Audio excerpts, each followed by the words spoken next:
Taylor Watch. Welcome back to another episode of Taylor Watch. Yay. Happy Thursday. We're back together. We're back, and it feels good. Here we are. It does feel Yes, good. It feels so much yes. better. Zoom is just like, Zoom blows. Zoom- I just Zoom hate sucks. when we have to do it I on know. Zoom. So I'm thrilled that we are back together. Me too. Happy Thursday. Happy Thursday, As everyone. we're recording this, Taylor Swift is on the stage. Yes. In Did you do Zurich? your mastermind? No, I didn't. I forgot.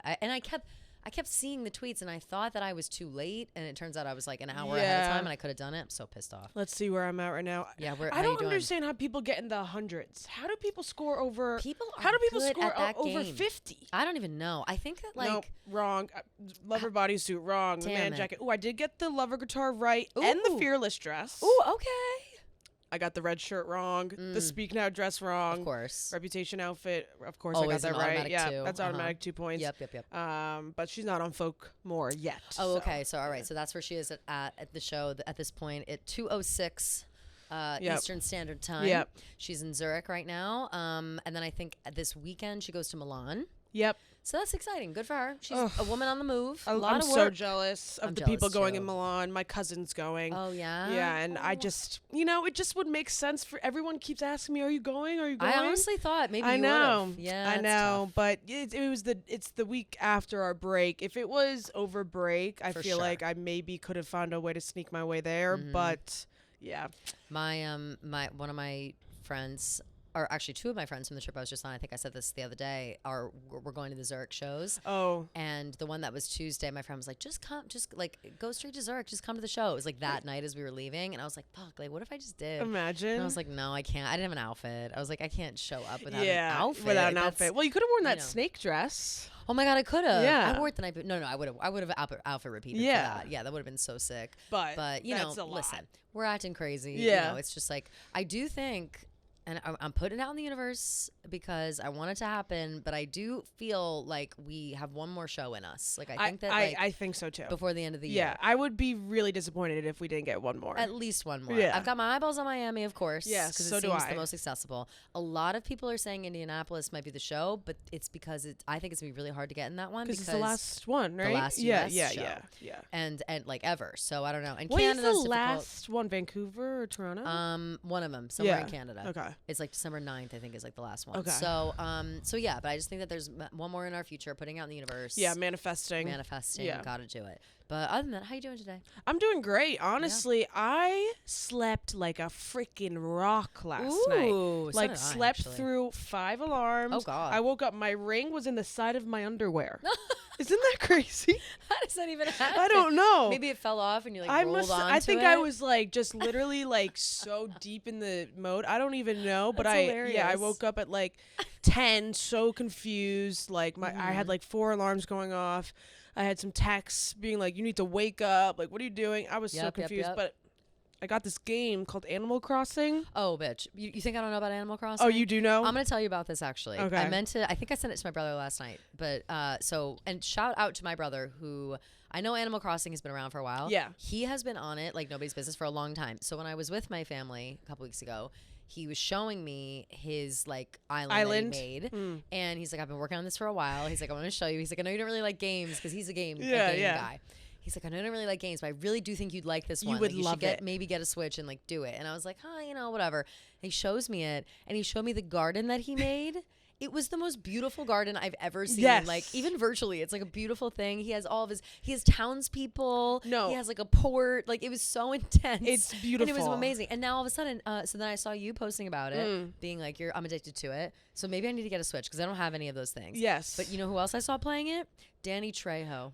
Kelly? I love. I literally sent that tweet to my friend, and I was like, "Oh my god, I have to play Animal Crossing it's now," like- because I saw that picture of him Yeah, too, and he's yeah. like, "Yeah, it's my favorite game." Yeah. I played it when I was really young, like 10, 11, 12 It used on to the be a DS. computer game, right? On the It was DS. I DS. think that's when my brother played it too. Yes. You guys are around the same age. So Yeah, I think yeah. That makes sense. So it was huge on the DS, and then I played during COVID, and I was Ooh. addicted during COVID. Like every day, Ooh. my mom would be like, "What the fuck are you doing?" And I'm like, "I'm literally building my village. Like, please, like, don't Yes, disturb like, me. leave I'm me collecting alone." rocks. I'm collecting wood. Like, I Right. have to build my But village." what do you have to do? I forget because Sam was just showing me everything, but I'm not sure what do you have to do to get all the stuff? Like, do you have to play games and stuff? No, to get so it? it's like it's kind of like a life. Like the whole premise of the game is like, oh, you're like on a deserted island and like you want to build a town, basically. Right. And so you like chop down trees, you like hit rocks, you go fishing, and you sell the stuff, and you collect like material, and you build things with the material. It's never in my life have I felt so zen in my life. Oh, that sounds lovely. Yes. Maybe I should get one. Because you really just turn your brain off. Yeah. You're just so focused on Could I do that and like listen to an audiobook at the same time? Or you think it's too much focus on the game? I think you might. I don't know, honestly. I tried to watch Love Island while playing it and I couldn't because I was like, I have to pay Love attention. Island is different though. Love Island's different. I feel like I do a lot at the same time as audiobook. I'll have to see. I think I'm going to get it. I think maybe you could do audiobook. My brother really, he like sold me on it and I kind of forgot about it the last couple weeks, but we keep talking about it. Like when Danny Trejo posted, I was like, oh my God, like if Danny's playing it, then like we should play it. Like and I'd never. Now that you posted it, I'm kind of, I don't want I feel left out now. Now I have FOMO. Yeah. You know? I never understood like meditation and everything like that, but now I get it because it's really relaxing. That's the main. That's why I love it so much. Is that it's just so relaxing. There's no garden stress. Really sold me. Like being able to like get flowers and like build it. Like he literally had like he has like an estate. Trees. Like he showed me all of his room. Like each room is like a different theme for him in his house. And he's like, I just have to show you my garden. And he has a vineyard, like a all these tree or an orchard, apple orchard. Like, yes, I had an apple orchard just too. Beautiful stuff. In 2020, mine was fully like blown out, like really nice. But I decided to start over because I wanted to start from scratch. Well, it's a new dawn, a new day, exactly, a new life. Exactly, and you're feeling good. Exactly. So, good. Okay. Well, I'm glad to now. I'm gonna add that to my cart as soon as we're done with this. Yeah, literally. Very exciting. I'm trying to think. Anything you're new playing with Animal you? Crossing. I'm not. Nothing really new with me. How was your travel day? Nightmare. Oh, absolute nightmare. And only because of JFK.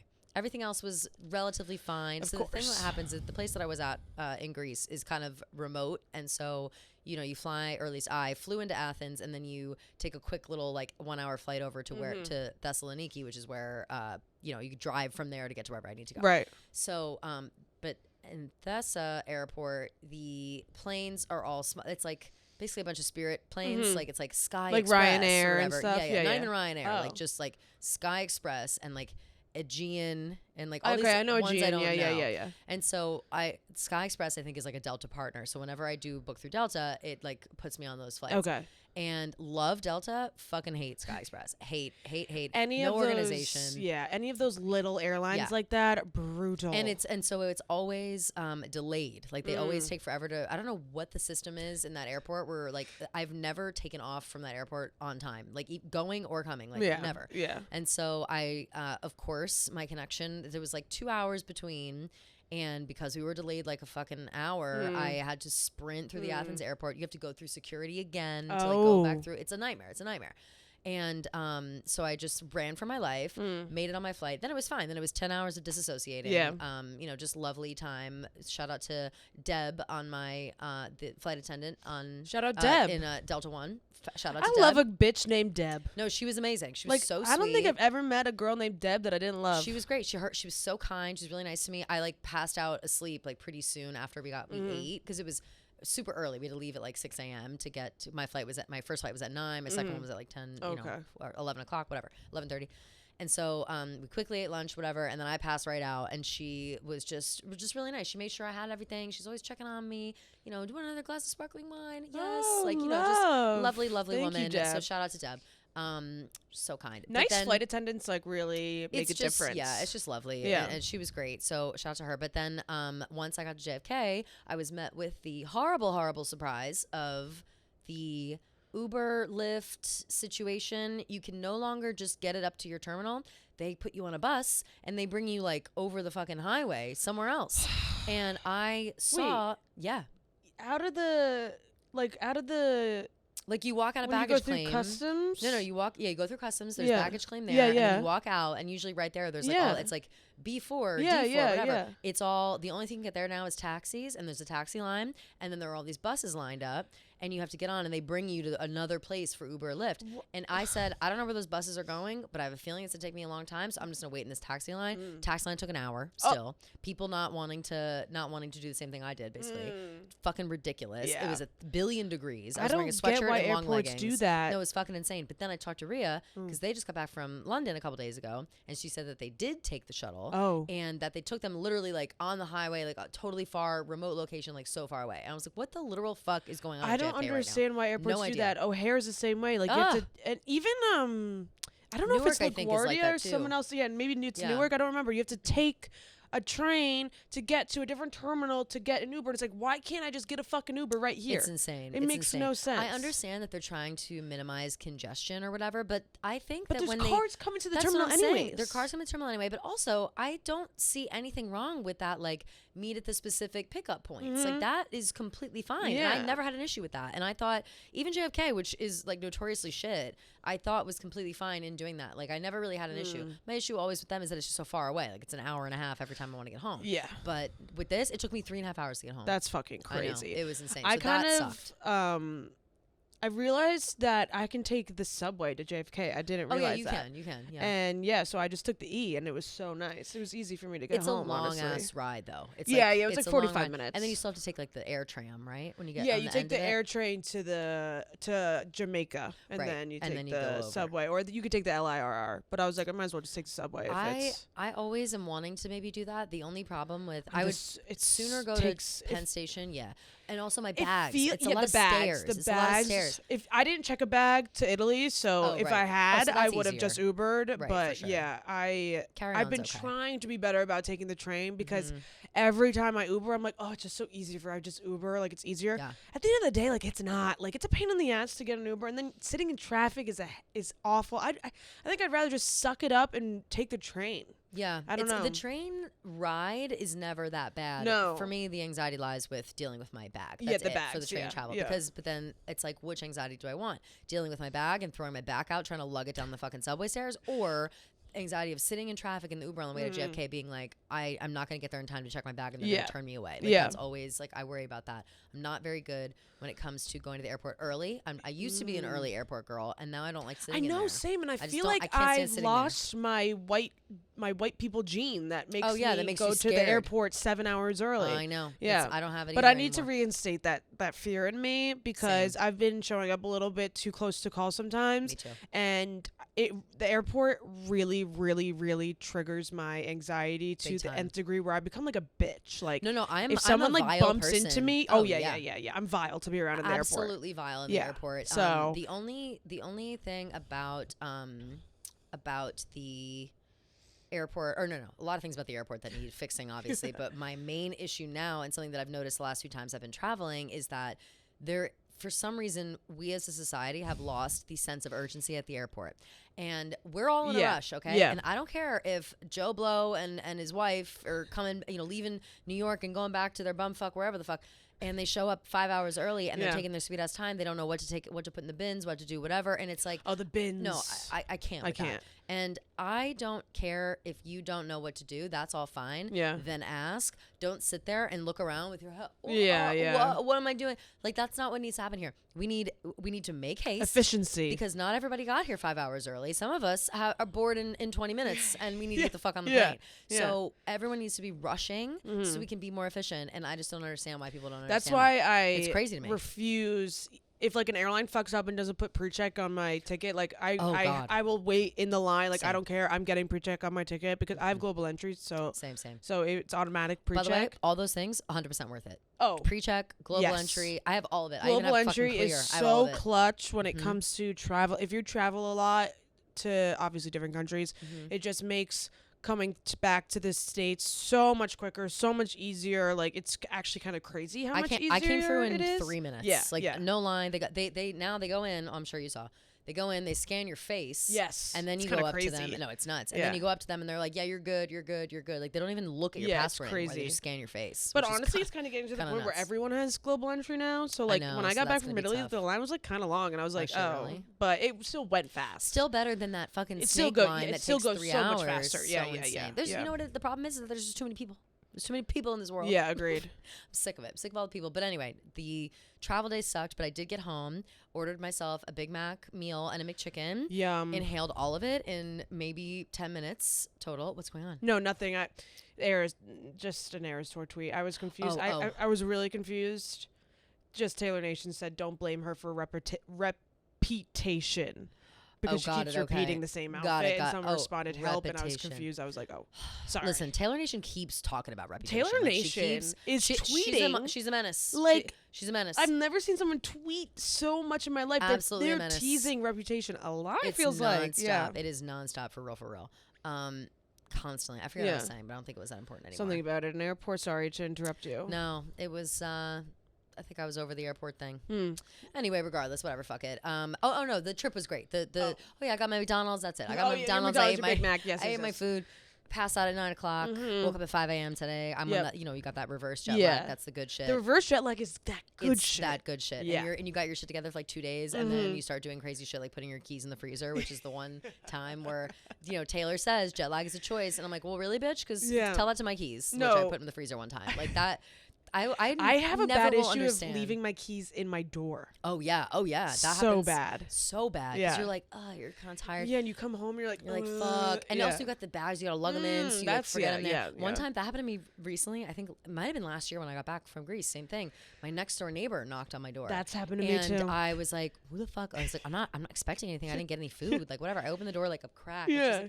Hi, I'm your neighbor. I just want to let you know your keys are in the door. I was like, oh, fuck. Like, it's so embarrassing. Thank you, queen. Like, I appreciate it. Meanwhile, my hair's like, I'm like, don't look at me. Sweating. I'm like, oh shit, thanks. Sorry, I just got back from the airport. Yeah. But yeah, so all is well. Everything's good. I'm just hoping that we can ride it into the next couple days. Trying to make sure I go to sleep early. Yeah, tonight. you want it to go away by the weekend so that you can stay up late. Exactly. Yeah. Also, I am re-listening to, and I think I might download the books as well, because I got really back into my Kindle when I was at the beach. Love. And just reading the regular book. I think that's why I finished Kingdom of Ash at the beach. So good.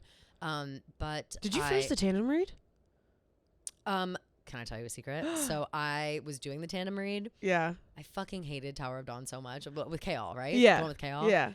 I got about halfway through that book, and then I just finished Empire of Storms because I was like, this is so good. Yeah. So now I'm still reading that book because I'm like, all right, the back info, whatever. But like, I finished the series, so I don't really care. It's not as much pressure. You know what? So do you not really need to read Tower of Dawn? No, you do. You definitely do. I like, they give you a little bit of backstory for the relevant stuff that goes in Kingdom of Ash. Yeah. But if I had read it, it would have been a lot better. And you know what else I realized? I never read Assassin's Blade. I didn't know.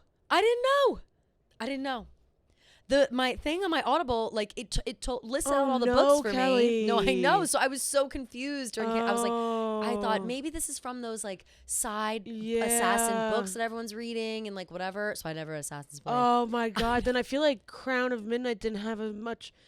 Did you get the emotional like impact? I feel like I don't remember if it was Heir of Fire or Crown of Midnight.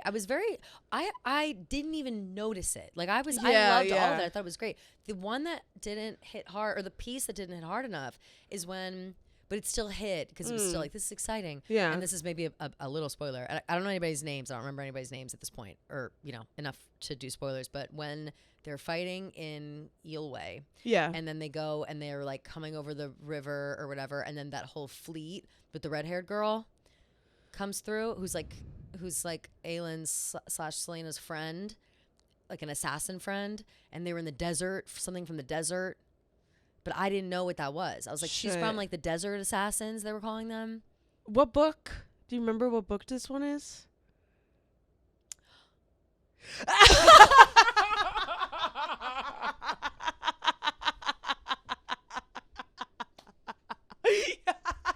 You bitch. You bitch. Okay, no more talk. I don't know. It might have been Empire of Storms, but it might have been Kingdom of Ash. I'm not sure. It's fine. I'm sorry. No, you're fine. But do I just started the tandem read. Do you know Desert Assassins though? Like, do you know what that is? No. That's I didn't know it, and that's when I realized I missed. I think. Is it not from Tower of Dawn then? Because I feel like aren't they in the desert? Aren't they in like Elway? So maybe that's the part I didn't get to yet. Maybe that's the part I didn't read. It's a girl. It's a girl who has a tiny girl who has long red hair. I haven't met a tiny girl with long red hair yet. Okay. I don't think. Well, I never met her either. Okay. So I didn't know about her, and then she showed up, and I was like, oh my god, that's amazing. No, Assassin's Blade is like her backstory with Sam. Do you remember the name Sam? Yeah, of course. Her like lover like her that lover he got killed. Before. Yeah. So it's that whole backstory. So it like really adds it's more of the emotional punch. Sure. Of when she goes back to Rifthold, whatever, and like has to relive everything that she went through. Right. Assassin's Blade gives you that whole backstory, so that's why it's kind of more emotional. And which like where does that fall? Assassin's Blade. It really depends on where you want it. People say to read it third. Okay. If you want like more of the emotional impact. Some people read it first entirely. because it's the prequel, so it happens before everything, so you can read it first. So maybe that's what I should have done, because I started again. My Audible listed it out for me, and it told me books 1 through whatever, and I was just following that way. Yeah. But then I talked to Brittany, and I told her about how I finished, and then she said something about Assassin's Blade. I said, "What are you talking about?" She goes, what? You didn't read? She's like, you missed a whole book. I was like, that sucks. So if you're reading any of the Sarah J. Maas books, then make sure you read Assassin's Blade. Make sure you know what order you're reading them in. But yeah, it's definitely it's really good, and like it definitely adds a lot more to the story that you would miss if but it's not end all be all. I'm probably gonna reread all of it anyway. Like I said, I'm rereading ACOTAR right now.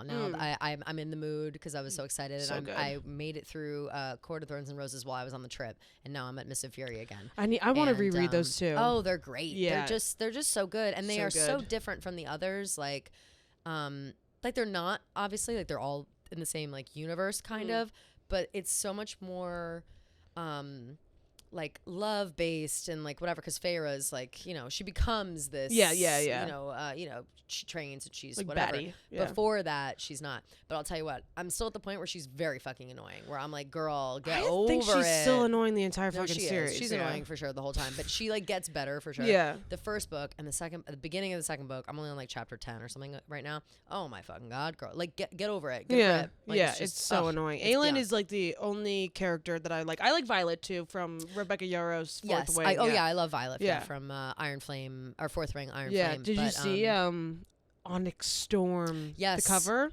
Yes. When is it? January 2025?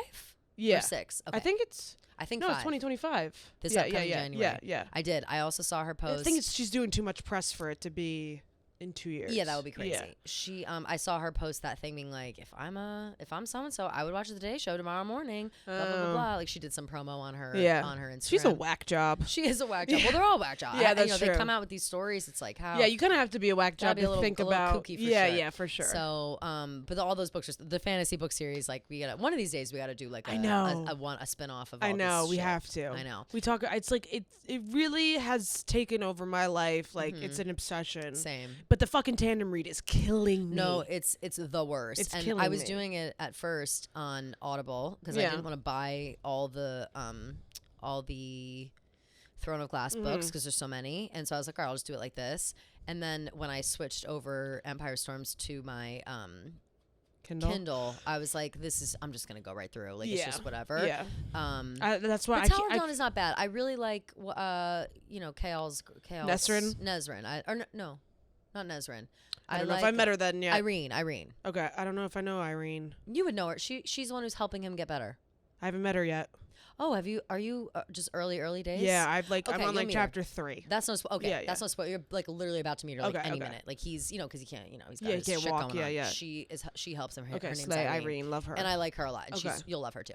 But anyway, and that's the book talk on Taylor Watch. Yeah, sorry guys, sorry about that. Sorry for getting Sometimes lost. when you get deep into that, I got lost in the moment there. I was like, I could talk about it for days and days. No, me too. It's just so interesting. The whole universe is good. So if anybody is, I'm sure I know there's a lot of Swift crossover. There has to be some crossover, because they're both Sarah J. Maas and Rebecca Yarros are both Swifties. So I assume that like we're all reading. I the same always things. like to connotate Taylor Swift songs to books for sure. Like for sure, I feel like I love that. Yeah, like Tolerate It is Tamlin and absolutely Farrah and absolutely Guilty as Sin is Farrah and Rhysand. Yeah. And you know what it is too? Invisible String. So Rhysand. Love that too. Love. Anyway, wait, just want to flex that I got the Folkmore dress right. Oh, did you? Yeah, 9 points. Yeah. Oh my god, blue too. I know blue. Yeah. Wow. Wait, we need to talk about last night's surprise songs very quickly. Oh, of course. Because it was Right Where You Left Me, and you guys know I love that song. That's like my second to Cowboy Like Me. I'm an Evermore girl and a Folklore girl, obviously. But yeah, wow, two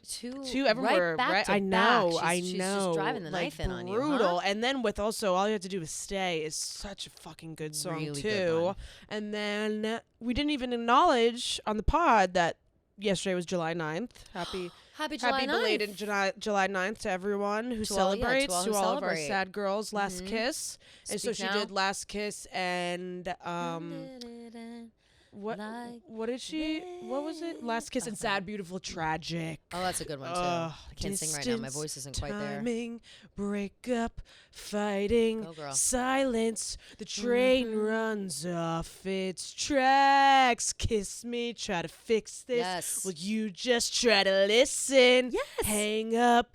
Something for the life of us we can't get back. God, that's a good ass fucking song. Good. I couldn't sing. Yeah, I just want to acknowledge that those were really good surprise songs. In Zurich Night 2, you're really, really lucky. Super lucky. Or was that Night 1? It was Night 1. Night 1. Zurich Night 1. You bitches are lucky. Yep. Extremely. Yeah, and Right Where You Left Me is tough Ugh. for you. I'm so sorry. And she just sounds so good when she sings it. Place Goes Wild. Every time really people love that song. I did not know. Same with the Lakes. I didn't know people liked the Lakes until the concert started. I thought it was like only me. Yeah, someone sent us a question. We kind of get this. We get this question every single time. It's what 2 songs would you pick as like your surprise song mashup? For sure, yeah. And someone was like sorry to Kelly for I Hate It Here in the Lake, sorry to Gia for Cowboy Like Me. Those and were our ideal ones. I know. Like it just even when I don't even realize You Are in Love, Cowboy Like Me, like I Hate It Here in the Lake's like.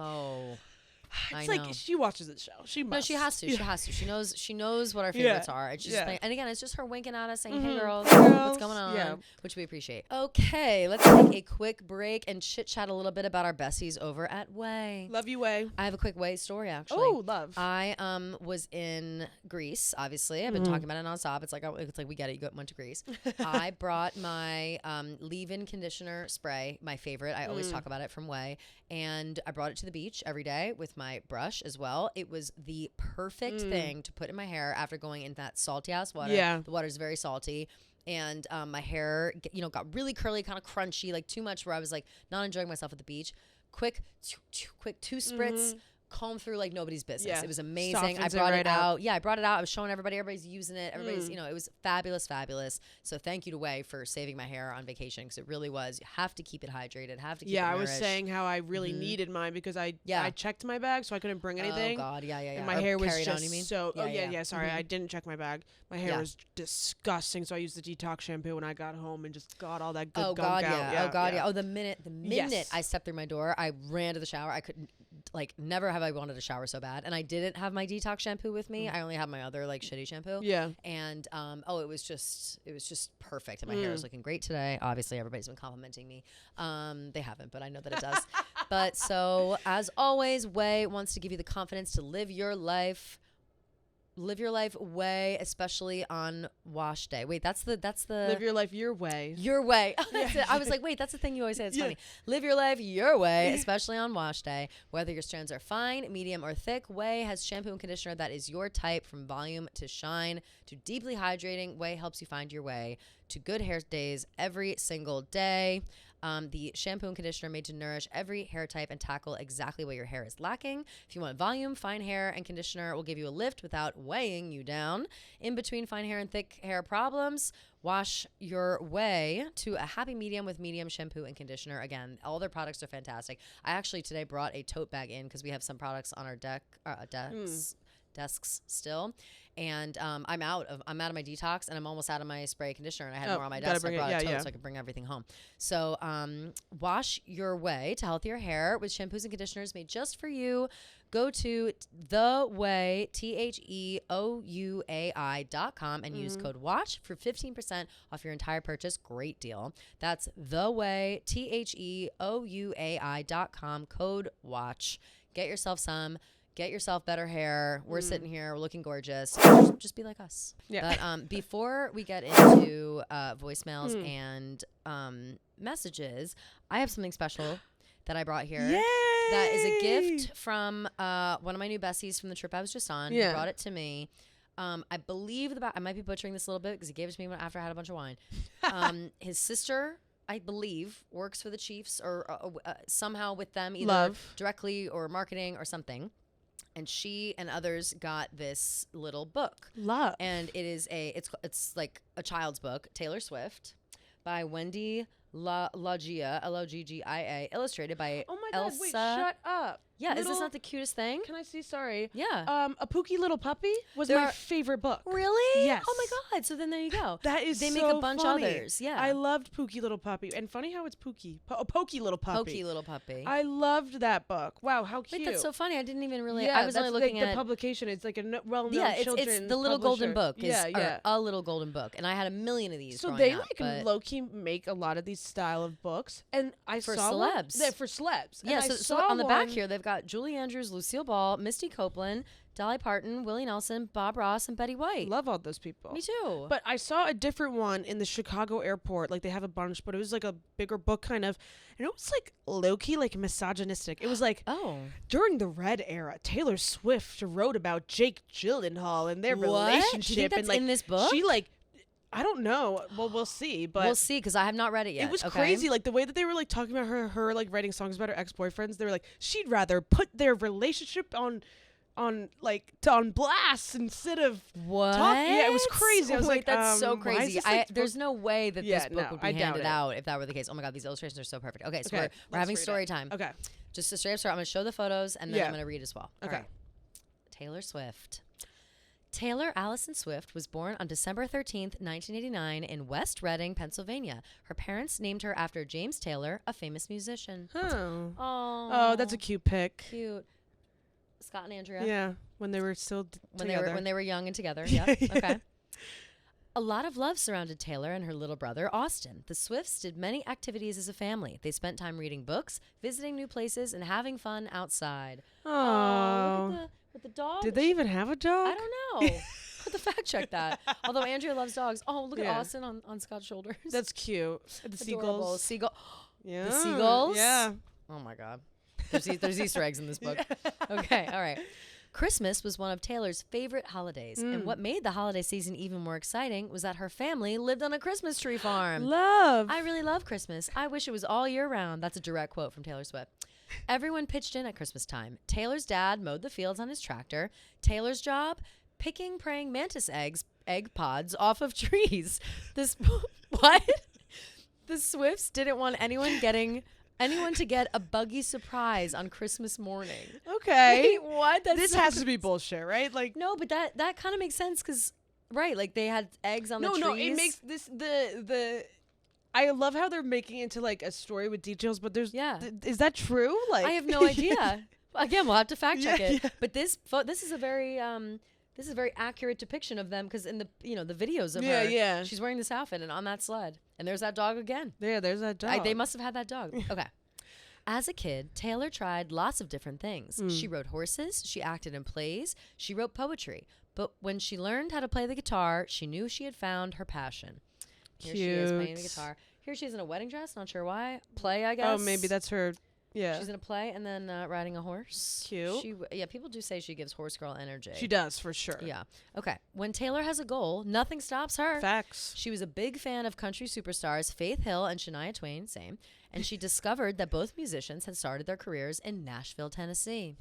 That was all 10-year-old Taylor needed to know. She asked her parents to take her to Nashville. She asked them every day. And finally, when she was 11, it happened. Her mom took Taylor and Austin there for spring break. They drove up and down Music Row, an area with country music recording studios and businesses. Love. While Taylor's mom and brother waited in the car, Taylor ran into the offices of various record labels and handed out CDs she made of her music. Yes. Here she is. Cute. And that's true. That is true. Her hair's not curly enough, though. I'll say that. Okay. Taylor performed anywhere that would have her, including fairs, festivals, and ball games. But sometimes following dreams means doing things other people don't understand. Girls at school were mean to Taylor. Her classmates thought it was weird to like country music so much. This made Taylor sad, but it didn't stop her from doing what she loved. That's true. When Taylor was 13, something incredible happened. RCA Records wanted to work with her. Taylor and her family said goodbye to Pennsylvania and moved to Nashville. Her dream of being a country music star was about to come true. Wow. And here they are. And she really was. Curlier. Oh, I love that they used that picture for her in the American flag. So that's cute. an iconic outfit. Yeah, it is. Very cute. Adorable. That's funny how they mentioned that because you saw that video of that old clip of Taylor walking into high school, like Starbucks in hand, skinny jeans, high heels on. Yeah. Everyone had a bitch that wore high heels to school, and she was always like that annoying girl. It's hilarious. It's so funny that was Taylor. But I also love too, like you can totally tell how all the other kids are intimidated by her, and like kind of she just had star power at that time. Bitch that wore high heels, yeah, that would be successful. No, of course, totally. She's because dressed they were for confident success. Since day one. Confident, dressed for success. I love part of that clip too, where she's like doing some like math equation on the board and like beats the boys and she's like doing the whole, it's just amazing. She's amazing. Okay.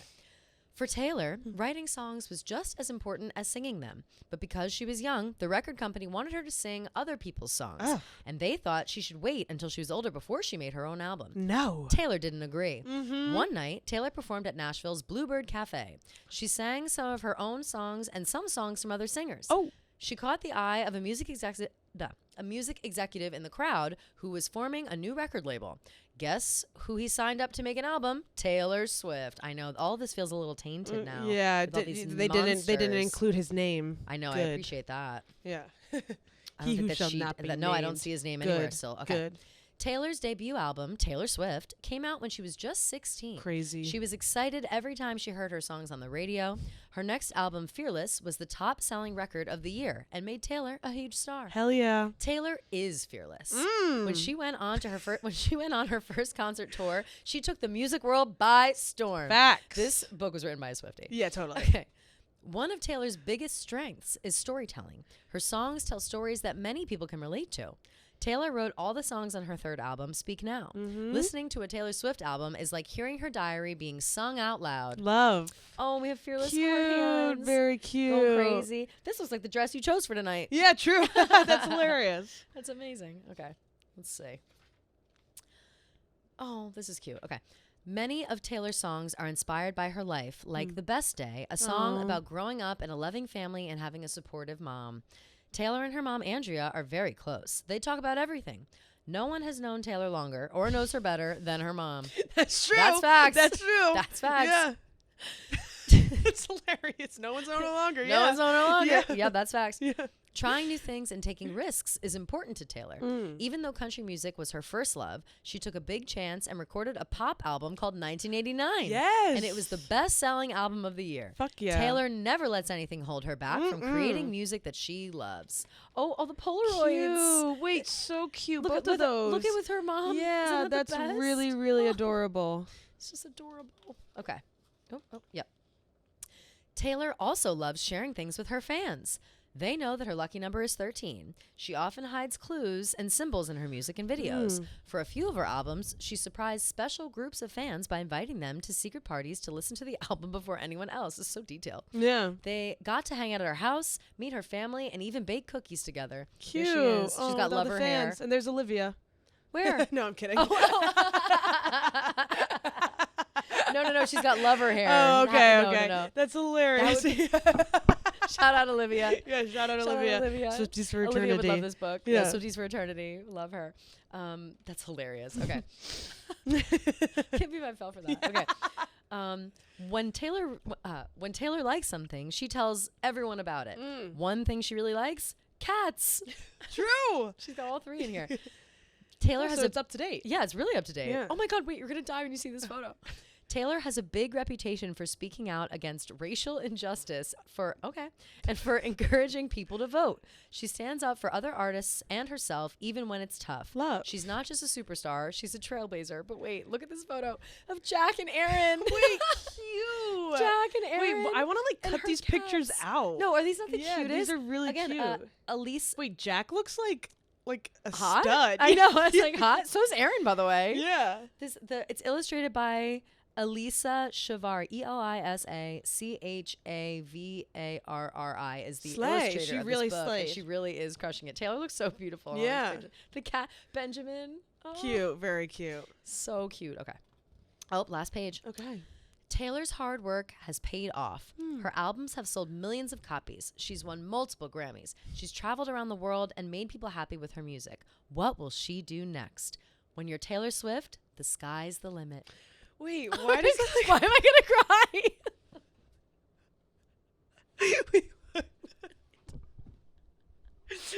I'm literally tearing up. No, that's like beautiful, and it's crazy. Like, so what will she achieve next? Like, little did they know, like, she would achieve like the most insane tour ever. Like, that's so crazy. Wait, Gia, what? This? Oh my god! No, I can't. This author dedicates this book to her daughter, Olivia Joyce. I always have the best day with you.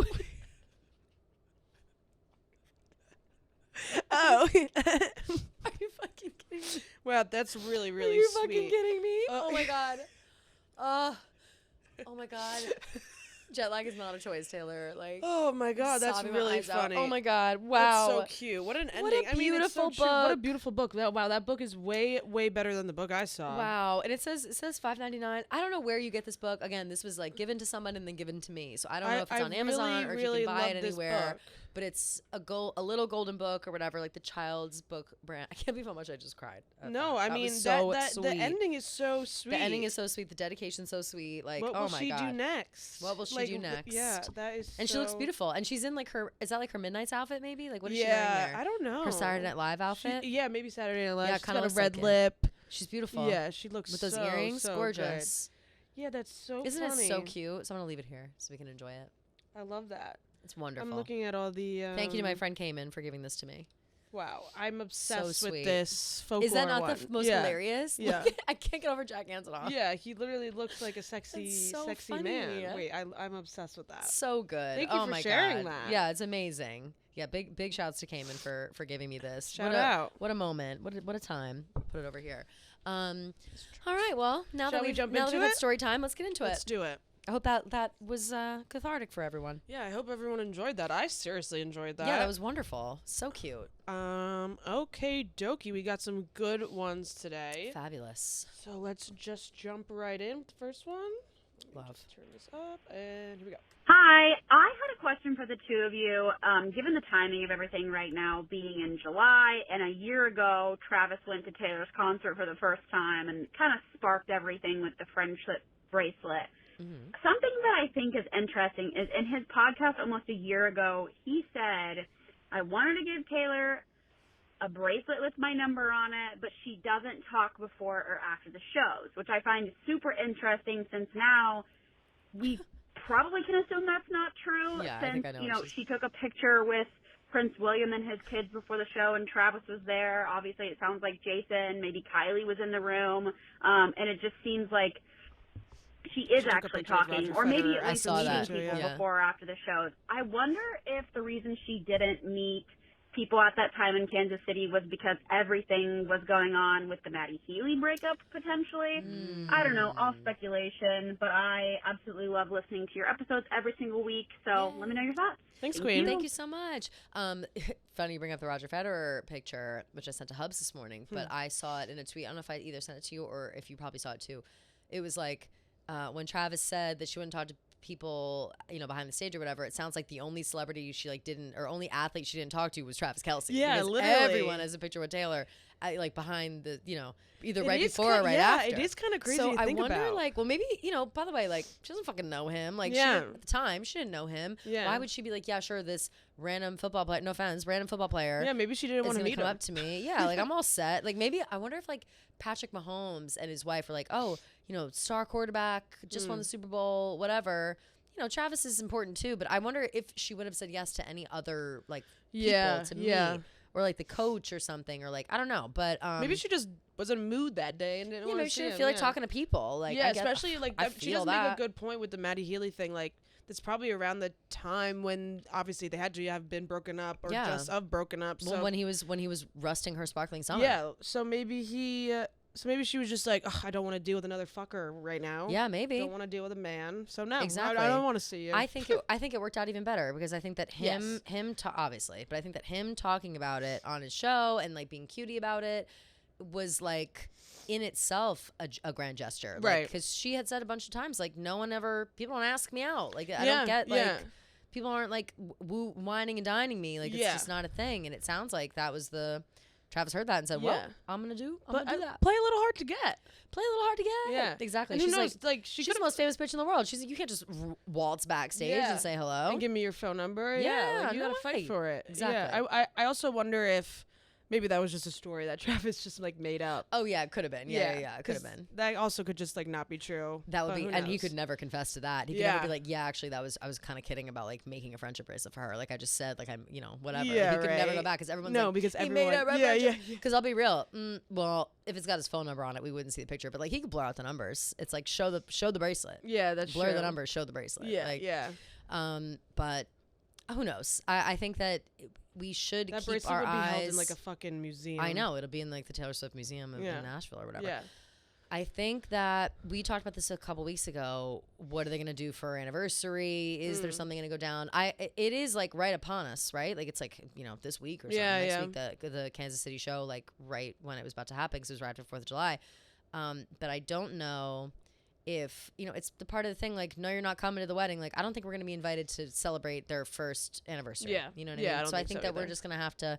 We can mark those milestones on our own. Yeah. But I can't imagine he's going to post a happy 1-year anniversary, babes. Love you so much. XOXO. That would be crazy. That would be crazy, but I mean, you never hilarious. know these days. Yeah, you never know. Yeah. You never know. But I agree with that. I agree with that take. For sure. Well, I said too, it has people like playing the timeline game too much. Yeah, you know what I mean? Like yeah. I feel like it's too much. Yeah, agreed. Yeah.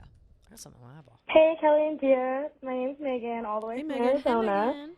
I am dead center in the middle of this your Thursday episode, and I have a major crack theory that just popped into my head. And you guys are talking about CS12, what that could be like, and I just had this wild thought that Travis always says that Blank Space is his favorite song.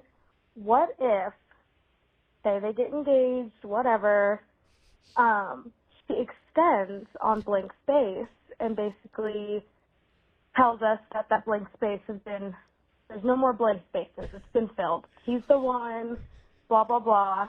I don't know. I just think it would be cute. Blank Space extended version? Never happened.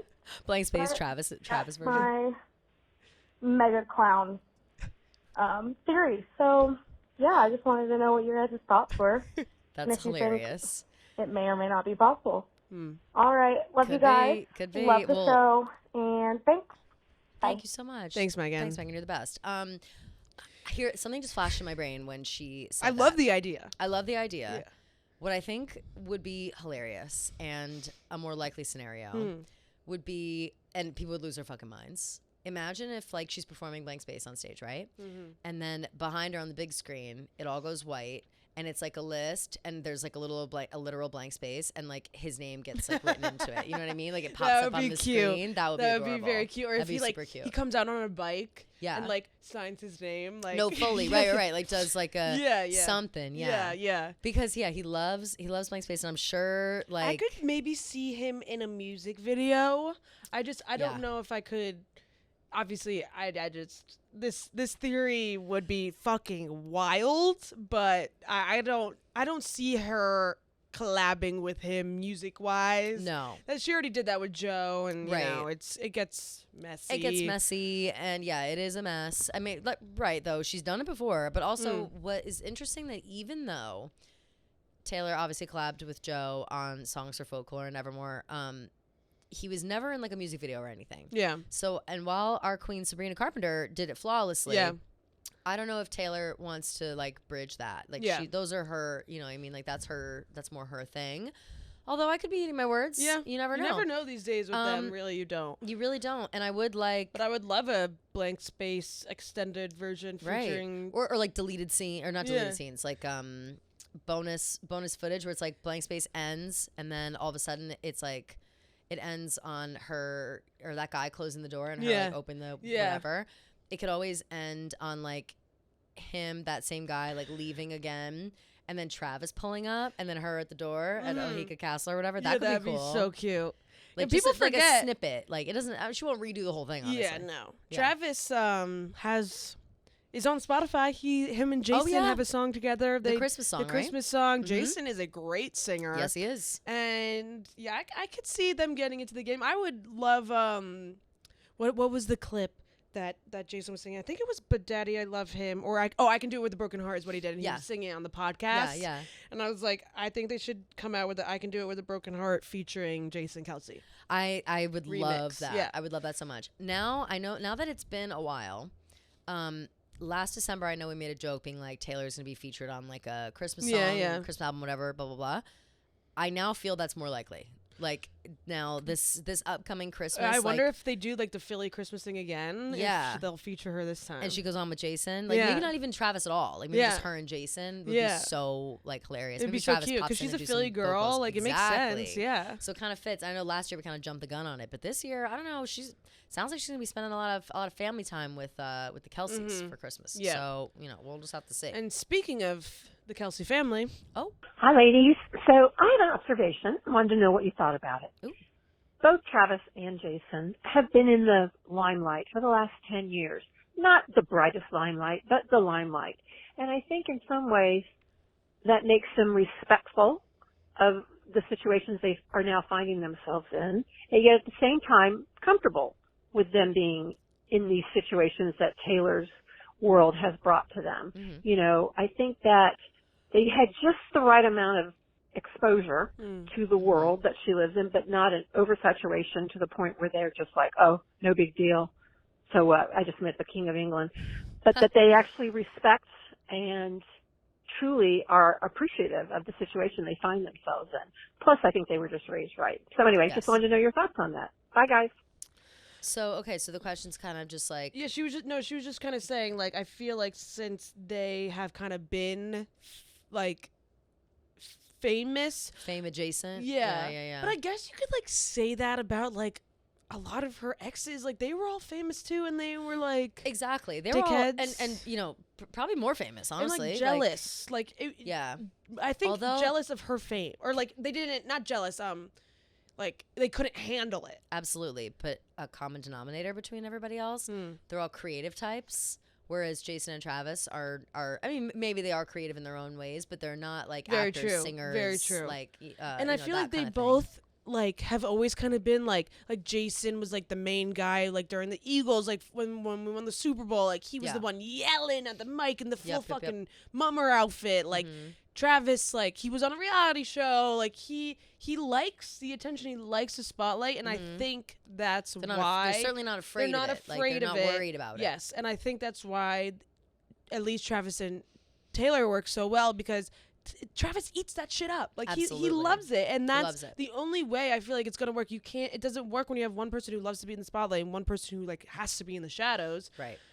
If you want someone to stand with you, like you want someone to share the spotlight with you, and also, let you shine. Yes. And he does that for her. Obviously, we've talked about this a million times. Right. But yeah, I do think the way that they grew up and the way that they've always kind of embraced being famous has helped them with the whole situation. I agree completely. I also think too that it's less pressure because again, like all of her ex-boyfriends who have been more creative wise, whatever, I kind of get the impression, I know that it's not quite the same, but they're kind of in the same industry. Like it's all kind of the same. So at the end of the day, there's like a level of competition. Yeah. And I think that especially when it comes to men, like having to deal with like a woman who's more successful in like a similar field. So true. And I think that like they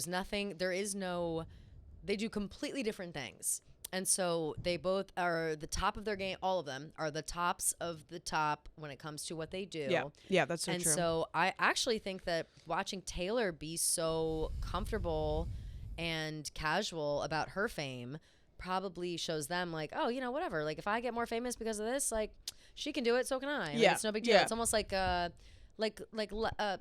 learning through observation, like how she handles these high levels of fame. I think like they're not that they're taking notes, but Travis for sure probably has had conversations like, okay, fuck, I don't want to, I want to make sure I'm doing this right, and you're so good at this, so maybe how would you approach this situation, and then maybe take that in turn. I also think that like like she said, they're just raised right, kind of. They are truly themselves. Like they're not pretending to be anyone else. They're not putting on fronts. They're not acting. They're not whatever. And what you see is what you get. They are who they are. And I just think they're just good people. Yeah. They're good people, and they care for the people that care for them. They know where their bread is buttered. You never would see Jason or Travis being like, fuck off. Like, I'm so sick of the Swifties, or I'm this, I'm that. Like, they never speak the way that they've embraced, like, the new fans on their show. Right. Yeah. And I also think, too, obviously not the case, but if something were to happen, not even so much in the relationship, but like to Travis or to Jason, where people wouldn't like it or Swifties wouldn't like it, I still think that they'd like handle it with grace. You know what I mean? Like they wouldn't then immediately be like, oh, the Swifties are crazy. Agreed. Whereas I feel like her like exes and other people that have been in her life are quick to blame the Swifties. Was it Evil Eye? No, sorry. No. I was listening. I promise. I know you were, but I know you're looking at pink Mastermind. And yellow is what I guessed, and it was yellow and purple. Fuck. I know. That's sorry. So close. Fuck. No, I literally saw your eye twitch like Evil Eye. I was like, oh my god, something's going on Swift Alert. Like, must know. That's hilarious. No, I'm glad you're keeping up because I didn't. So but yes, I agree, and I really agree with the point that you made about Travis being at like the top of his field and then being in such two different fields. It's much easier to support. Much easier to support.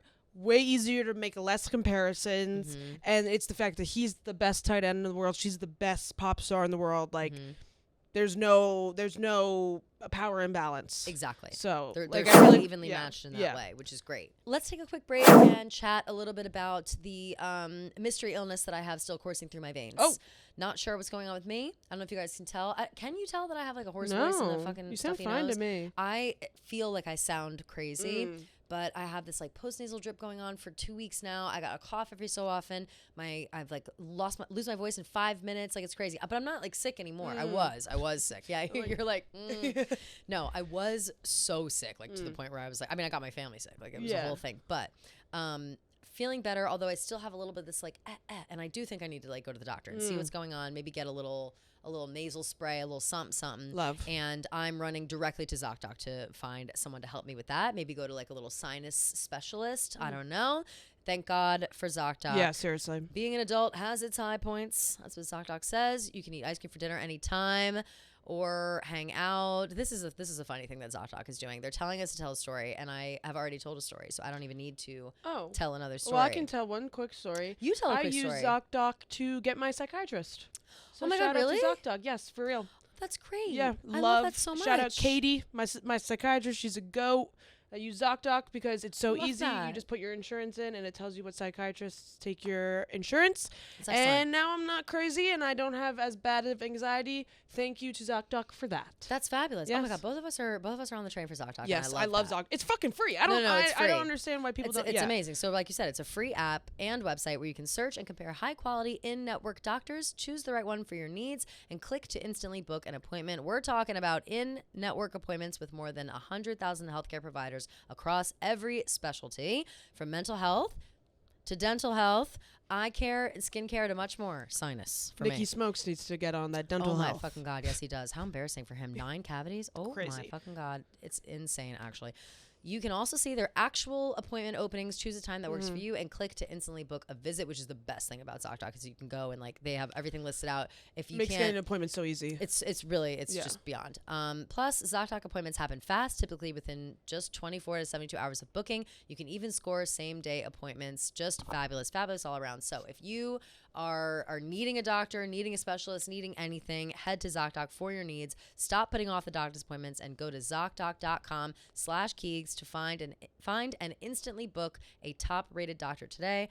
That's ZocDoc, ZocDoc.com/Keegs, ZocDoc.com/Keegs. Love that. Love that. Hi, Kelly and Gia. Quick shout out to my wife for turning me from a casual Taylor Swift enjoyer to a full-on Swiftie. Yay! And thank you so much for your podcast, for helping me break down the songs and giving me the lore and backstory to connect with her even more. My question is, as we know, October 7th, the Chiefs play the Saints, and Cam's brother, Killeen, is on the Saints. I didn't know What that. are the odds you think that he goes in the booth with Taylor that night? Thanks.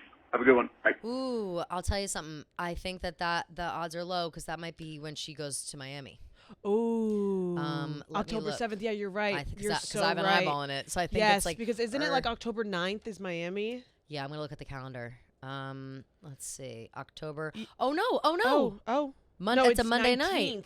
Yeah, it's the 18th, 19th. So then probably I bet anything. Shit. I bet anything. Especially that would now. be so fun to see Cam. So cute. And they could like they're gonna have like a fake rivalry. Yeah, they can do a whole thing. Yeah. Right. Like I didn't realize that Cam's brother is on the Saints. Is that the same one that was on the Chiefs? Yes. Okay. That's how they know him. Right. And then now he's on the Saints, yeah. Okay, slay. Or I didn't know where he was. I knew he was on another team. I didn't know it was the Saints. What an accomplished family the Saunders are. Oh my God, I know. Yeah. They're so great. Yeah, they're so great. There's just and I have a feeling that Cam is going to like get famous. Oh, absolutely. Well, it's only a matter of time. Like he's going to become like his own little influencer lifestyle. Absolutely. And I hope he does, by the way. Me too. Oh, totally. Or like I would love for him to open like a dance studio, like a dance fun. show with like all the dancers. Oh, we just love the dancers. We love the dancers. I'm also just so excited to see Taylor back in I also love that this caller knew Cam, like knew who Cam was. Yeah, that's amazing. Like, I'm very excited to see her back in her WAG era and all that stuff. And I'm excited to see all the new people that she brings with her this time around. Me too. And I love the relationship that she has with her dancers. It seems like they all genuinely love her and like they all love her, and it just seems like they have such a good relationship. Absolutely. So I'm excited. Fun enough, like certainly a relationship enough to go to a football game together. Totally. This, like that would make total sense. Oh, that'd be so fun. So fun. Oh, I hope that does happen. Especially if like Travis and Cam like interact the way that they do on Instagram and stuff. Definitely. Yeah, like they definitely all seem close. Yeah, he would go to like support his brothers, support Travis at the same time. And he would wear like a half. Like he'll pull it down a Kelce and wear like a half cheese. Imagine half, he does that. That'd be so funny. Jersey. Yeah, I would love that. Cute. That would be really funny. It'd be like Kel. Except if I was Cam's brother, I'd be like, I'd be like, that's not even your brother. Me. Yeah, so you support me, bitch. No, yeah, that's exactly just what I would say. The boyfriend of your boss. Absolutely. Yeah. It's the boyfriend of your boss. That's facts, though. That's facts. Oh, good. We'll have to keep our eyes peeled. October 7th. We'll have to. October 7th. Love this guy for checking out the schedule ahead of time. Yes, thinking seriously. Like that. That's amazing. That's I what we saw love. someone make a full ass fucking like calendar. Oh yeah, we gotta and I was like, okay, I know, but like, but it's psycho to plan out from like October. It's like kind of crazy. Wait, but I think I think it's more fun to be like, oh, is she gonna be there? Is she not? No, true. I like that too. I like the surprise. Swift Alert does not post. They only post her concerts, not other events. Like not like a Chiefs game is this day. Yeah. So that's good. Okay, but yes, I am interested to see that kind of calendar. And just kind of like you said, I like to be surprised, but I do like to maybe be prepared, or I like to know whether or not she may be there or she definitely won't. Like I don't care if like yes she's there or no she's not. I want to know if has something else that will stop her. Like if she had a concert there, I'd be like, oh, then I'm not gonna pay attention that day. Yeah. But if it's like, oh, she doesn't have any concerts, she might go, and then it's a surprise she's there. That's fine. I'm good with that. Yeah, me too. Yeah. Okay, last one. Hey girls, just wanted to say how much I love your podcast and listen to it every week, and you guys just keep crushing it, so keep up the great work. Thank you. I thought this would be the best place to shout out fellow Swifties, but I took my 8-year-old daughter to the Amsterdam Night 3 show this past weekend, and it was her first concert ever. Oh my God. And I cannot tell you the impact that the other concert attendees had on her on Saturday night, from handing out child-sized friendship bracelets that they'd made, specifically hoping that they would see kids there, to complimenting her outfit that she had spent so much time planning, to asking her what she was hoping for a surprise song or what song in the set she was most looking forward to, just really including her and making her feel seen all night long. It was absolutely incredible. I have 4 kids and have taken them to all kinds of different events over the years, and truly nothing matched the vibe of the Eras Tour, and it was just such a special and safe feeling to know that all of these other attendees were hoping she was going to have the best night ever to the same degree that I was, and it just meant so much. And so if you've been at the show and taken care of another fan, or you've reached out in some way to another Swiftie to compliment their outfit on this tour, or to acknowledge or see the effort that they put into what they were wearing, or just to, make sure they've got water if they need it, or anything, just the way that people at these shows are taking care of one another is truly so special. And just wanted to shout out all those people that make that extra effort for this tour, because I think it makes it a really special place to be. Oh my God. That's so sweet. Oh my God, that was thank you so much for calling in and telling us that. That was so really sweet. It's so true though, like, and this is why it's hard to explain without going or without being like a part of a Swiftie community. Like if you're a casual fan and you don't really know the vibe, then it's hard to express how it makes you feel like that. Like this little girl, she's going there first concert. If I see a child at the Eras tour, all I'm thinking is like new gen Swiftie. Like she has to have the best night. Like just, you know what I mean? It is kind of crazy how she's able to keep all of her fans now, and she still has all of these new younger fans too that are obsessed. Raking them in, you know what I mean? It's like we're collecting all these people. Yeah, you know, it's amazing. I love baby Swifties. Like nothing makes my heart, my cold dead heart, like beat more than when I see like a TikTok of like a baby Swiftie like crying at the concert, or like their mom is playing it on the TV and they're dancing and they have their full outfit, they're singing the songs. It really is just so cute because it warms my heart knowing that these little girls have such a great person to look up to, and that their mom or parent or whoever is raising them is opening them up to that world and showing them like the close-knit community and the girlhood and just everything that comes with being a Swiftie. I feel like that's a lost thing nowadays, like having a strong woman to look up to like that. Absolutely. And that's part of it. It's that she's an amazing role model. Yeah. Like she's someone to look up to, whether you're 8 years old or whether you're 33 years old. Yeah, like it's just she's someone to inspire you to look up to. Yeah. And makes you feel great. And everyone that's a fan of her appreciates her, and in turn appreciates others who recognize how great she is. Yeah. I think that's how the community kind of thrives so much. Yeah. We just all have this mutual Everyone's love for just so something. nice. And we all know, like, I know immediately if someone's Swiftie, I'm like, oh no, we get along. Like, we're good. Exactly. Or at least base level we get along. Yes. You know? And I think too that the like kids going with their moms or their dads or parents or whatever, it's such an exciting bonding experience because like her range is crazy age-wise. Like it's all over the place and everyone can enjoy it. Like it really is bonding. You know, I'm talking about Nikki Glaser last podcast, but she took her dad this time around. She'd been going with her mom a bunch. She took her dad. Her dad was watching the crowd clap for her, long clap after Champagne Problems. Yeah. He was tearing up. Yeah. Being like, oh, it's just amazing. And everyone looking around, like watching everybody it's just crazy. Like cheering for her and get excited for her. And I just think that you're right. There aren't very many like top to bottom great like successful, powerful female role models that really don't like, you know, push the envelope, I should say. Like there are plenty of women out there crushing it and doing great and we love them. But you know, some of them have like party vibe or you know, whatever else going on. And I think that she just has consistently been someone who we kind of feel like she's just like us. Yeah, you know? Totally. And the Eras Tour is so just such a positive environment. Yeah, and I always think it's so funny because Harry Styles called his tour like Love on Tour. And it couldn't have been less than that. No. It was not Love on Tour. No. It was bitterness on tour. Yep. At least in the pits. No, the it girls was. were always so mean to each other. It was he named it Love on Tour and it was actually a fight for his love. Like that's what people fight for my love on fight tour. for my love on tour. Whereas, and which he didn't ask for that, but that's how also people maybe took it. I feel like it's a tough comparison because he's like a male artist, so I feel like that's true. There's fair, like girls in the crowd that like girls genuinely think that they will like marry him, which is insane. Yeah, but I will say the Eras Tour, such a positive environment. I've never felt more welcomed, more just safe. Safe is a great word. She used that word too. Safe. It's so anywhere true. where like, you I don't can go to the Eras Tour and think, oh, someone's gonna like something bad. I don't feel nervous walking around by myself. I don't feel worried. You know what I mean? Like, it's, you know, and as a woman, it's everyone's like, just like, totally. Yeah. Everyone's just super nice, and like when we were in Paris, like people were taking pictures of Kelly's outfit. Everyone was just like really hyping each other up. So it's really nice, and it's really beautiful to see younger little girls be able to experience that at a young age and get a feel for that and then they can continue to put that out into the world. Absolutely. Yeah. Absolutely. Oh, I'm so glad they had a good time. Yeah, me too. That's so sweet. Amsterdam night 3 too. That was a good night. Yeah, that was kind of like me.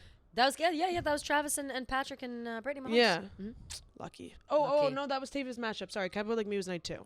Oh, okay. Yeah. Tavis Mashup. She got Tavis though. Mashup. Oh my yeah, God. it's crazy. Wow. Okay, this is DMs. Hi, Kelly and G. I love your podcast and your styles and insights. Ooh, I'm a longtime sports girl. fan, but was previously a moderate Swift fan as I only really knew the big hits and singles effectively.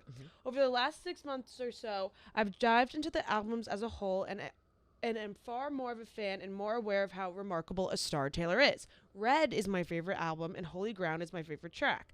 Another one I really like from Red is a song that I feel like most fans categorize as a weaker bubblegum pop song in Stay, Stay, Stay.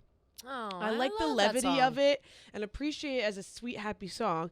It's incredible how she has manifested the football star love in the lyric when she references the football helmet. Same with the You Belong With Me music video. Just crazy how a 12-year-old lyric and older ones too have new meaning at the present time. Sure hope it's endgame for TS and TK as they seem to be such a good fit and never have worlds collided like this before in such a positive and fun way. Ernest. That's fabulous. Oh, Ernest. Yes. That's his name? I think Ernest is his name. Thank you, Ernest. Yes, thank you, Ernest. Oh, my Ernest. God, King. We love you so much. That's so sweet. Thank you for Holy writing in. Ground is such an underrated song. Unbelievable song. Very underrated. I got it that does as have my like song. I know you did. It does have like a I feel like Holy Ground has a cult following. Yeah, I really like Holy Ground. Similar to other songs. Stay, Stay, Stay. I think that I maybe even on this podcast have kind of rolled my eyes at that song, but I whatever. If I did, I'm not sure. I take it back, obviously. But I also don't. It's not that I don't like that song. It just gets stuck in my head like crazy. That's like stay, and all you had to do was stay. Kind of gets mixed up in my head. But they both kind of have like sad, not sad, because stay is like very cute lyrics, but like emotional lyrics. Yeah. Hidden behind like a pop. Well, they're both kind of like desperate songs. Yeah, you know what I mean? They're like, just please, similar to all you had to do was stay, have me in the palm of your hand. Like, why'd you have to go and lock me up when I let you in? Like, it's just, I fucking love that song. I know. But Stay, Stay, Stay is like the cutie version of all you had to do was stay. I feel, you know? It is crazy. The football. There's so many references. So many football references. I know. That invisible string, it just goes on. Yeah. I love when people are like, it's no longer a string, it's like a straight up rope at this point. Yeah, like, it's a metal bar. Yeah. It's a metal bar. Yeah. Well, thank you for that message, Ernest. Thank you, very Ernest. sweet. So sweet. Love you. Okay. Hi, Kelly and Gia. I'm a huge fan of the show and love tuning in every week. Recently, I had an amazing experience wearing Dave's Eras jacket. I was chosen to wear it for Taylor's London Night 3 show at Wembley, which was a true honor. Wow. After London, I flew to Dublin to pass it on to a fan for Dublin Night 1. While in Temple Bar, I unexpectedly ran into Paul Sidoti. Oh, I've seen this video. I saw this girl in the video. Yeah. Oh my God. Oh, I'm so glad so glad she wrote in. Me too. Okay. Taylor Swift's lead guitarist. I had the chance to share the story of Dave's Eras jacket with him, and he was amazed by how it travels from fan to fan across the world. I'm curious, do you think Taylor herself knows about Dave's Eras jacket? Even if she doesn't, being part of this tradition has been incredibly meaningful. It's amazing to see how Swifties have come together to keep this tradition alive. A big shout out to Dave for starting such a special trend. Sam. Shout out Sam. Thank you so much for writing in, because I was so curious about that too. I saw the TikTok of the girl of Sam meeting Paul, and I was like, oh my God, that's Dave's Eras jacket. I sent it to Dave. Paul. I said this is a big deal. Yeah. And what so did he answer? He didn't answer, but it was whatever. But he I forget, it was like a weird time that I sent it. But he I think he may have commented or shared it. Oh, why's my credit card up? He might have debit card. Am I lying? I just lied and said credit card. I don't have a credit card. Neither do I. He maybe it was reshared or something, because everybody was tagging him in the comments. Like, I'm sure he saw it. But so that video was crazy. And to answer her question, do you think Taylor knows about the jacket? I think absolutely. And I think so too. I think she knows everything. I think she knows everything that goes on all the time. I think she knows, like, and this is not us. Has Taylor Nation ever acknowledged it? No. Okay. Or the jacket? Yeah. No. I don't think so either. No. Which is a little surprising, actually. But then again, like, I think that Taylor is very aware of Dave, and in turn, like, maybe us. And I'm not saying that in a way of like, she knows who we are, like, we're popular, whatever. I just think that there's nothing that gets by her or Tree or anything. And like, if we were doing this podcast and it was like one that she hated or didn't like or something, right? We like, get like a C&D or something. I think something would happen. Like, I think that we would get an alert as to like, this we do not approve. You know? And it's I think also with Dave, oh, sorry, keep going. I just think with Dave in general, that itself is a whole nother thing. Like, liking Dave is one thing. It's an interesting area, like, because the fans are crazy. Like, people don't like, some people have thoughts about Barstool Sports as a whole, that maybe these judgments that they've made, these notions that they've made, and they don't know the, all the details. They just like blindly hate or have a certain feeling about Barstool as a whole. So I think to like highlight Dave and talk to Dave and be his friend or whatever, I think that some people might see that and be like, well, Barstool Sports, what the fuck? Blah, blah, blah, and like start bringing up all the bullshit. So I wonder if that is part of the reason why there is no like interaction at this point. But I do think that that the times are a changing. You know me what I mean? too. And I also think that it's only a matter of time until Dave gets to meet Taylor. Like that to me is like, he'll meet her for sure. And so will we. No, I think it's more likely that he will than we will. But I also feel like it's started off as a fan thing, and it's always been a fan thing. Like, if Taylor like acknowledged it or anything, if like Taylor Nation got involved, I feel like it would add so much more pressure to like passing it, and like people become who want big. It. Like it would become too much. It's of already a kind of a problem. Like, it's hard. It's hard. We had freaking DMs up the wazoo, out the ass, and we said 1,000 times we don't choose. We don't choose. We just go with it, and whoever runs the account, they just run the account like out of the goodness of their heart. Like they're not getting paid. It's not like one of our social people. Like it's somebody who just does this and coordinates this on behalf of Dave and the Swifties. It takes away from like the fan part of it, and I just feel like it would get way too crazy. Because then everyone would like, and it would become less of a fan, like a genuine like love for each other fan thing, and more of like a I'm doing this for Taylor's attention type of thing. Exactly. Like I want to wear this jacket because it's it's I get all exactly. So I don't know. But that's exciting that she got to wear it. I love that. And got to give it meet to Paul. Meet Paul and talk about it to Paul. It's crazy Very how exciting. she's had Paul with him this entire time. I know. I love it. Really nice. I love it so much. Oh wait, another shout out Paul. If she didn't, or if she doesn't know about, or didn't know about the Eras Tour jacket at all, I do think that Paul would like pass a message on like that. Be like, I met a girl who was wearing a jacket that has gone to all of your shows since MetLife. And like, you know what I mean? Like that's a cute thing that to like. Oh, by the way, I ran into today? I'm it's sure. It's just a cute story. So even whether she knows, and like if it goes as deep as like the Barstool thing, maybe. But I just have kind of always had that theory in the back of my head.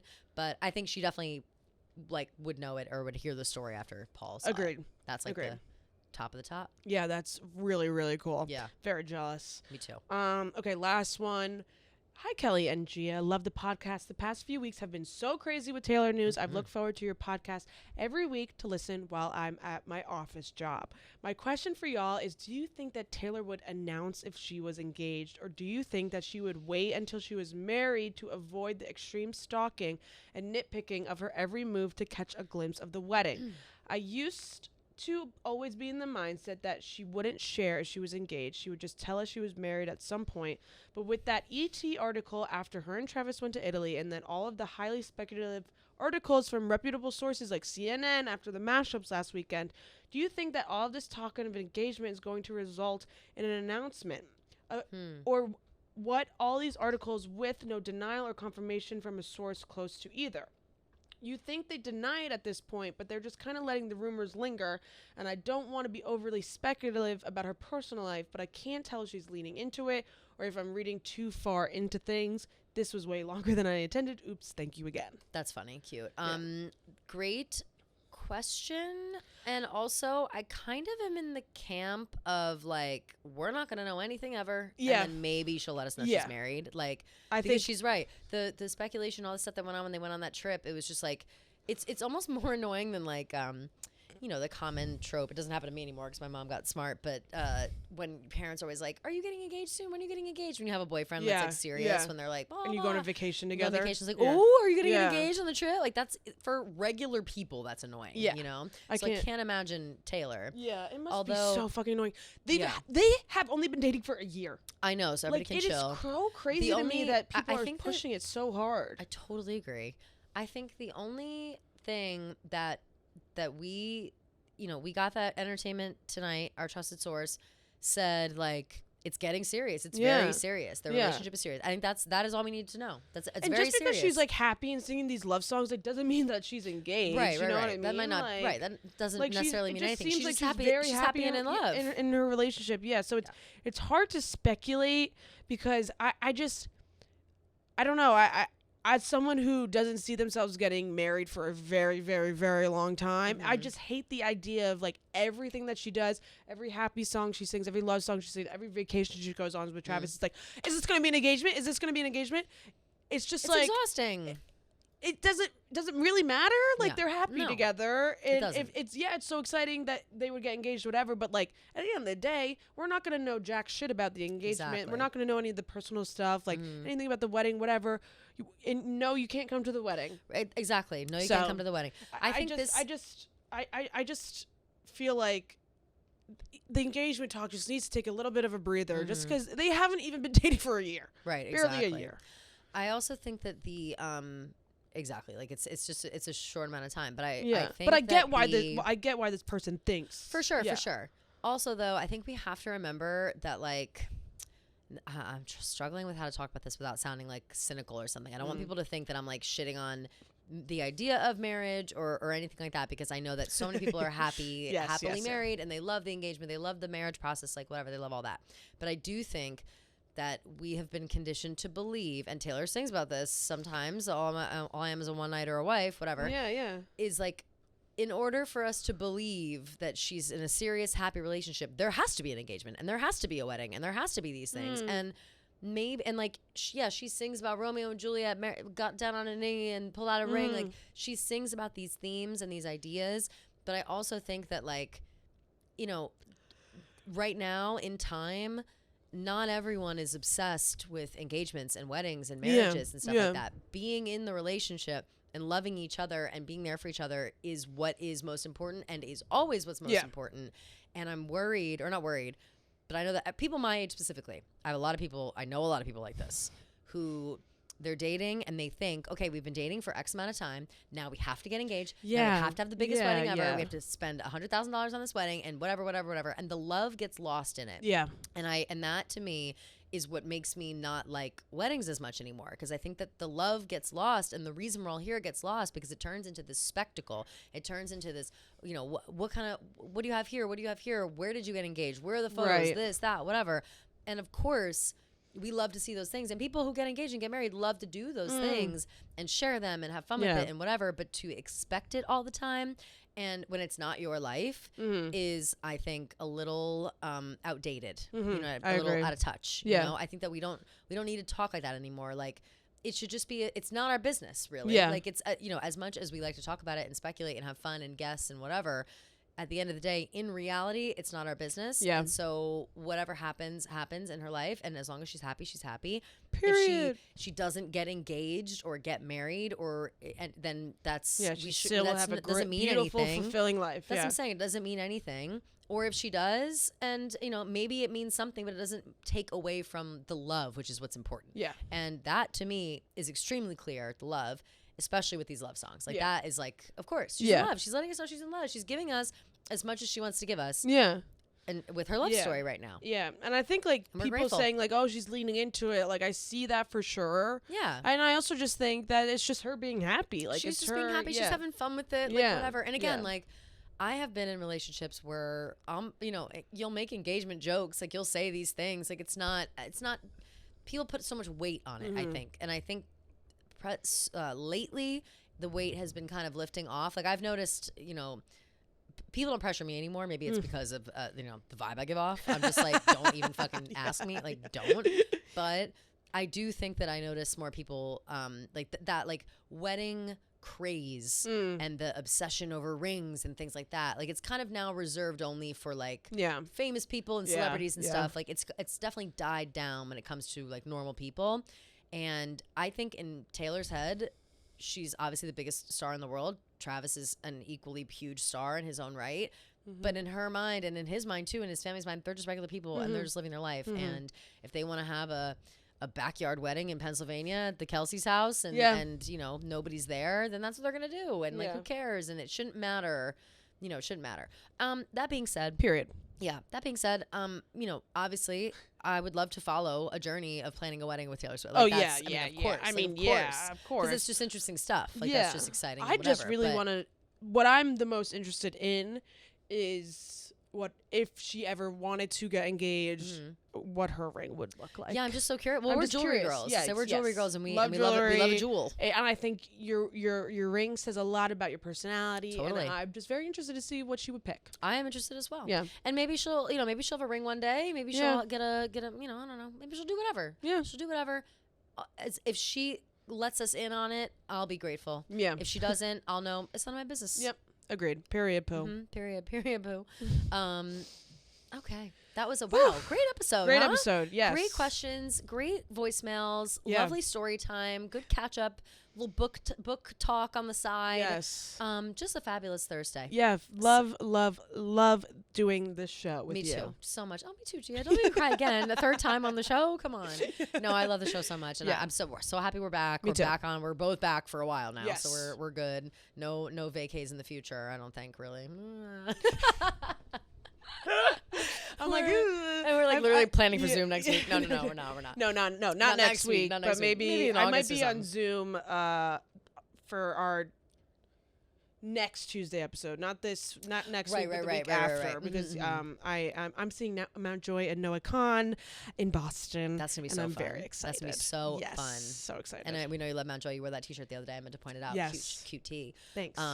Cool. Love it. But anyway, regardless, we love the show. We're having fun. Thank you guys as always for listening, for hanging out with us. If you love the show, you love us, please make sure to subscribe to everything. Like, comment, share, tell your friends, tell your parents, tell your husbands, tell your boyfriends, tell your girlfriends, tell whoever. Your cousins. Tell your cousins. Tell your dog. Tell your cat. Tell your cat. Tell everyone you know. Thank you guys so much as always, and we will see. What? Oh wait, we don't need to do the number actually. The number? Because we could do a quick number. We could do a little sing. Yeah. Okay. Ready? If you guys like the voicemails and the messages, obviously we read all the messages that come into our Taylor Watch Instagram. But if you want to call in and leave a voicemail like all the lovelies who did today, you can call 347-450-0723. 347-450-0723. And leave a voicemail. We love to hear from you guys. Those are my favorite ones. People leave voicemails. So please do. Mwah, mwah, mwah. Love you guys. See you next week.